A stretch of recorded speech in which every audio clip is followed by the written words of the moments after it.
मेरे सहयोगी भूपेंद्र अहमदाबाद से बने हुए हैं और काफी दशकों से वो गुजरात की सियासत को कवर कर रहे हैं। भूपेंद्र, क्योंकि सभी जानते हैं कि गुजरात में कैसे सांप्रदायिक की राजनीति होती है, किसको फायदा है किसको नहीं मिलता है। ये जो आफ्ताब को लेकर बयान आया है, असम के मुख्यमंत्री कच्छ में जाते हैं चुनावी रैली में और सीधा कहते हैं कि हम आफ्ताब को, इस तरह के आफ्ताब पैदा नहीं होने देंगे, इस तरह के आफ्ताब और नहीं बनने देंगे। क्या असर पड़ेगा इस बयानों का? क्या मायने रखता है इस तरह के बयान जब आते हैं? देखिए रवि जी, बहुत सारे मुद्दे शुरुआत में होते हैं। राजीव रंजन जी अक्सर अपने डिबेट में ये कहते रहते हैं कि शुरुआत किन मुद्दों से होती है और जब चुनाव नज़दीक आता है, मतदान की तारीख नज़दीक आती है तो मुद्दे कहाँ चले जाते हैं। और अगर जिस तरह की बात हेमंत बिश्वा ने कल कही है अपने भाषण के दौरान कि अगर हर घर में आफ्ताब जो है वो आ सकता है अगर गुजरात से बीजेपी गई तो उसके बाद में, तो इस तरह की बातें जो हैं वो जाहिर सी बात है कि लोगों के मानस पटल पर बहुत ज़्यादा असर करती हैं। और सिर्फ ये बात हेमंत बिश्वा ही नहीं कहते हैं, यहाँ पर जो भी नेता है बीजेपी का, उसके प्रचार की ये मुख्य लाइनें होती हैं। जिस दिन नामांकन भरना था भूपेंद्र पटेल का, उस दिन अमित शाह जी ने उनके विधानसभा क्षेत्र में भाषण दिया। उन्होंने साफ तौर पर कहा कि आप वो दिन याद कर लीजिए कि जब बीजेपी का शासन नहीं था, यहाँ पे हर दूसरे दिन कर्फ्यू लगता था। यहाँ पर कुछ भी हो जाए, कोई भी चीज़ हो जाए, कहीं पर कोई घटना हो जाए, लेकिन कर्फ्यू जो है वो गुजरात में लगता था। कोई भी तमाम चीज़ें जो हैं वो किस तरह की मानसिकता वाले लोग थे, जो भी थे यहाँ पर, किस तरह से लोगों का जीना मुहाल हो रखा था, डर का माहौल था, लोग बहन बेटियाँ जो हैं वो रात को घूम नहीं सकती थी। ये तमाम इशारे जो हैं वो कहाँ किए जाते हैं। आज जब कोई भी बड़ा नेता यहाँ पर बीजेपी का भाषण देता है तो वो 27 साल पहले के शासन की बात जरूर करता है। उस समय हालांकि ये भी एक सच्चाई है, इसको भी मानना पड़ेगा कि कांग्रेस के काल में, कांग्रेस के शासन काल में यहाँ पर बहुत ज़्यादा कर्फ्यू लगे हैं और जब से बीजेपी सत्ता में आई है, इक्का दुक्का घटनाओं को छोड़कर कभी यहाँ पर कर्फ्यू जैसे हालात पैदा नहीं हुए।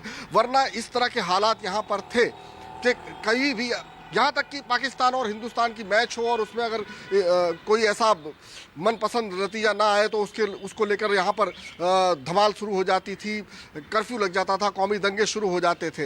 अब चूंकि ये बात क्रेडिट लेती है बीजेपी के 27 साल से उनके शासनकाल में दंगे नहीं हुए, लेकिन ये भी जरूर है कि कहीं ना कहीं गुजरात चुनाव में तमाम विकास के मुद्दों को साथ में रखते हुए कल प्रधानमंत्री ने पहले तमाम विकास कार्यों को गिनाया। उन्होंने जितनी भी चीज़ें गुजरात में हुई हैं, जो योजनाएं आई हैं, जो रोजगार के योजनाएं आए हैं, जो नए नए प्लांट अभी स्थापित किए गए हैं, सब कुछ उन्होंने गिनाए। लेकिन उसके बाद उन्होंने ये भी कहा कि गुजरात को बदनाम करने की कोशिश की जा रही है, गुजरात की शांति जो इतने सालों से बनी हुई है उसको भी भंग करने के लिए लोग यहाँ पर आए हुए हैं। तो ये इशारा जरूर दिया जाता है, क्योंकि जैसा कि हमेशा से हम लोग कहते आए हैं कि विकास के मुद्दे पर कहीं पर भी चुनाव नहीं जीता जाता। यहाँ की एक मानसिकता है, गुजरात को हिंदुत्व की प्रयोगशाला कहा जाता है और ऐसे में आप समझ सकते हैं कि किस तरह के प्रयोग यहाँ पर किए गए हैं। चाहे आप पिछले कई सालों का इतिहास उठाकर देख लीजिए, ये हिंदुत्व की प्रयोगशाला में जिस तरह एक तरह से राजनीति की भी प्रयोगशाला है, जहाँ पर इस तरह के प्रयोग किए जाते हैं कि पूरा का पूरा कैबिनेट, पूरा का पूरा मंत्रिमंडल, विधानसभा अध्यक्ष तक बदल दिया जाता है, इस तरह के भी प्रयोग किए जाते हैं। और जहाँ हिंदुत्व के भी कई प्रयोग किए जाते हैं, जिसकी वजह से गुजरात को हिंदुत्व की प्रयोगशाला कहा गया है। और उसमें जब चुनाव होता है तो जाहिर सी बात है, आपको जो भाषणों में सुनाई दे रहा है, जो मंच पर सुनाई दे रहा है, उससे कहीं ज्यादा स्वर जो है वो माइक के पीछे बुलंद होते हैं, मंच के पीछे से बुलंद होते हैं, जो सार्वजनिक तौर पर नहीं सुनाई देते हैं, लेकिन वो चुनाव में होते हैं, वो असर करते हैं। ठीक, राकेश शीरपारा जी, मैं देख रहा हूं आम आदमी पार्टी ने शुरुआत बहुत शानदार तरीके से की थी गुजरात विधानसभा चुनावों में। ऐसा लग रहा था कि आम आदमी पार्टी दूसरे नंबर पर, लेकिन अब कांग्रेस ने कमबैक किया है। जिस तरह से स्टेडियम के बहाने उन्होंने पीएम मोदी पे निशाना साधा है, एक के बाद एक अब चुनाव प्रचार में राहुल गांधी की एंट्री हो रही है। लेकिन मेरा सवाल आपसे दूसरा हटकर है कि तमाम राजनीतिक पार्टियां, किसी एक पार्टी पे, हम आफ्ताब की बात ना करें कि असम के मुख्यमंत्री ने क्या बयान दिया है या अमित शाह ने क्या कहा है कर्फ्यू को लेकर, अरविंद केजरीवाल ने भी कहा है कि नोटों पर लक्ष्मी गणेश हो, उन्होंने कहा है कि हमें कंस की औलादों को, मैं कृष्ण का बेटा हूं। ये तमाम राजनीतिक पार्टियां जो मूल मुद्दे होते हैं, विकास, रोजगार, उनसे हटकर धर्म पे क्यों आ जाती हैं? शुरुआत तो आप स्कूल और अस्पतालों से कर रहे थे, लेकिन आप भी तो लक्ष्मी गणेश पे आए ना। तो आफ्ताब, अगर असम के मुख्यमंत्री उस पे आ रहे हैं तो उसके जिम्मेदार तो आप भी हैं ना। सबसे पहले आपने कहा कि कांग्रेस कम बैक कर रही है, यही सबसे बड़ा प्रमाण है कि कांग्रेस कहीं पे थी ही नहीं। मतलब चुनाव के 7 दिन पहले कांग्रेस आ रही है, राहुल गांधी जी आ रहे हैं, इसी कांग्रेस को 2017 में लोगों ने 77 सीटों के साथ गुजरात के विपक्ष की जिम्मेदारी दी थी। तो यही दिखाता है कि कांग्रेस फेल है, कांग्रेस कहीं पे फाइट में नहीं है। ये लड़ाई सीधे सीधी भ्रष्ट भारतीय जनता पार्टी और ईमानदार आम आदमी पार्टी के बीच में है। रही बात दूसरी कि जो आपने बताया आस्था का मुद्दा जो है, वो हम जो दिल्ली में और पंजाब में जो है वो लगातार मुद्दों की ही तो बात कर रहे हैं। जो गारंटियां दी है अरविंद केजरीवाल जी ने, वो मुद्दों की ही तो गारंटियां है। शिक्षा की गारंटी, स्वास्थ्य की गारंटी, रोजगार की गारंटी, किसानों की गारंटी, फिर व्यापारियों नोटों की पर लक्ष्मी गारंटी। गणेश की जरूरत क्या पड़ती है आपको? क्यों इस तरह के बयान देते हैं? ये लोग अरविंद जी ने जो बार बार कहा है कि आप वो लाइन बार बार सुनिएगा कि देश में अर्थतंत्र को सुधार करने के लिए बहुत सारी चीजों की आवश्यकता है, वो करना ही चाहिए। सिर्फ इतना करने से हो नहीं जाएगा, लेकिन ये लोगों की आस्था है कि ऐसा होना चाहिए। तो अर्थव्यवस्था सुधर जाएगी। मैं बार बार बोल रहा हूँ, आप बार बार वो प्रेस कॉन्फ्रेंस वापस सुन लीजिए। उन्होंने एक लाइन बोला है कि सिर्फ इतना करने से नहीं होगा, और भी बहुत सारी चीजें करनी होगी। लेकिन ये जो है वो लोगों की आस्था है, लोगों की भावना है कि ऐसा होना चाहिए, और लोगों की जो भावना है, लोगों की आस्था है, वो उन्होंने प्रधानमंत्री के सामने रखी। उसमें गलत क्या है? ठीक है राजीव जी, आखिरी 1 मिनट रिस्पॉन्ड कीजिए। मुझे थोड़ा वॉइस में प्रॉब्लम है, अगर आप रिपीट करेंगे तो मैं समझ पाऊंगा क्या बोला उन्होंने। मेरा सवाल यही था कि चुनाव, जब लोकतंत्र में चुनाव का मतलब है कि लोग वो सरकार चुने जो उनके मूल मुद्दे होते हैं, महंगाई, रोजगार, अर्थव्यवस्था, स्वास्थ्य, शिक्षा, उन सबको हटकर क्यों राजनीतिक पार्टियां धर्म के मुद्दों को सामने ले आती हैं?